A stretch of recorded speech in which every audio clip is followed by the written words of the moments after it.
Hello and welcome. I'm Sarah, and today I wanted to talk about ADHD and laundry. So, laundry is something that a lot of people with ADHD really struggle with and face a lot of barriers. I am no exception to this. I am extremely happy to say that for the first time in my life, I am at a place where I feel really comfortable with laundry. I feel I am able to manage it and I am able to stay on top of it. This was not easy to do and has taken a lot of different strategies to come together and work together. And I think that that is often one of the hardest things is we think that one strategy will be the fix.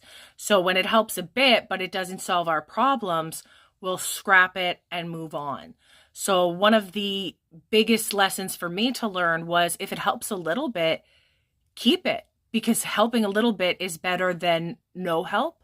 And then see what else helps a little bit more and go from there. So today I'm going to talk about some of the things that all came together to help me a little bit more and help me a little bit more until I got to the place where I am currently. So most of these are not going to work for everyone. Some of them are going to work for some, others are going to work for others.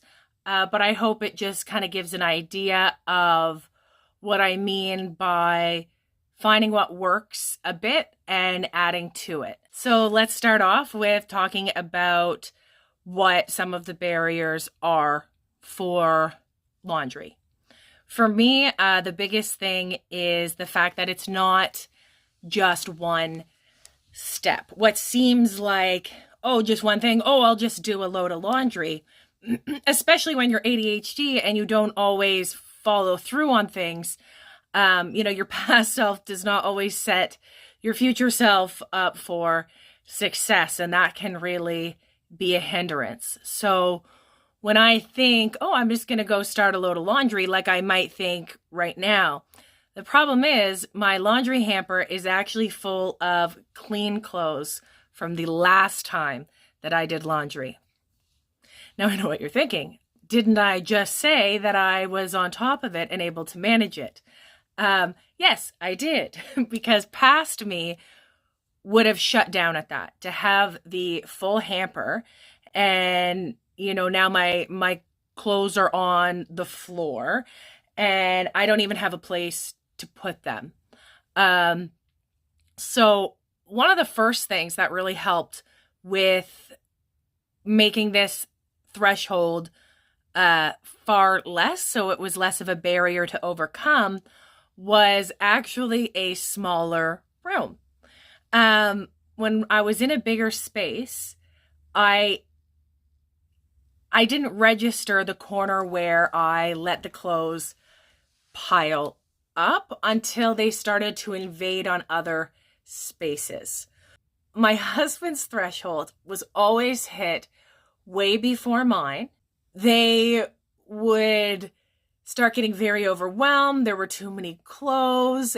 And for me, I hadn't even registered that laundry needed to be done. The pile hadn't gotten big enough for it to even register in my brain at all. Again, I totally recognize is an issue, but I wasn't really sure how to overcome that. But then we ended up moving our stuff into a smaller bedroom, and now it impacts my space so much quicker.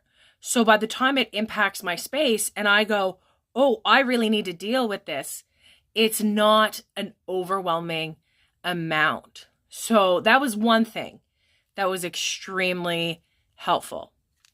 Another thing that was extremely helpful was I have a clean laundry sorter instead of a dirty laundry sorter.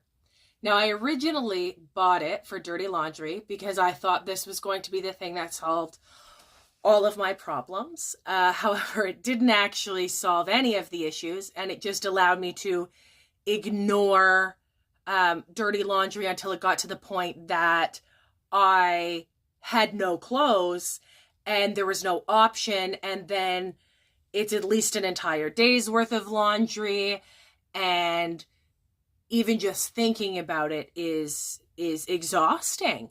So that didn't work for that. But over time, I learned that I love using it to sort clean laundry in moments like these, where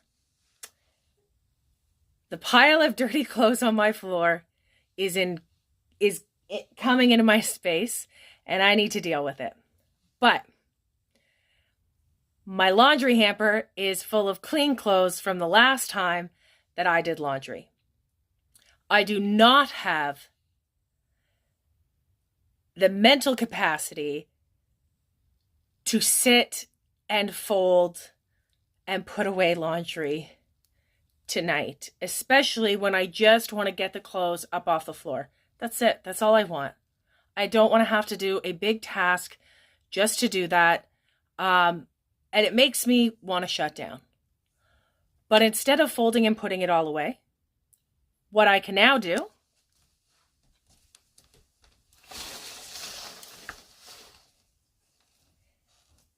is sort based on what I know everything is.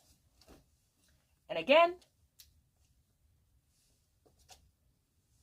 socks in the sock bin to be dealt with later. There's a couple things that I don't fold at all, even long term, so that really helps. One of these sections is just underwear. I don't fold it. I don't put it away. I never have to think about it. Socks. Eventually, when the side that is unmatched socks becomes too much, I have to deal with that and match them.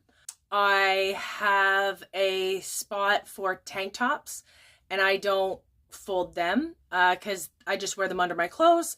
So I just throw them in there. And pajamas, because I don't care if they're wrinkly. So I just throw them in a drawer. So those are other little things that make it a lot easier and quicker to deal with laundry. All right, so later.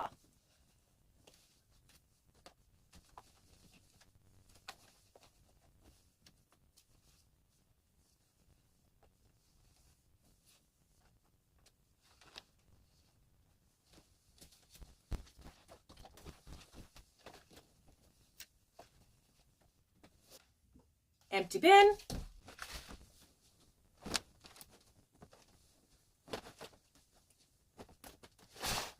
And clothes up off the floor. Now, obviously, once these are full, it is something I do have to deal with as well. But again, I can do it in little bits at a time. I don't have to do it the same day I do laundry. I don't have to do it in order to do another load of laundry. And one of the other tactics that I have found really works for me in a lot of areas of my life actually is you might as well just.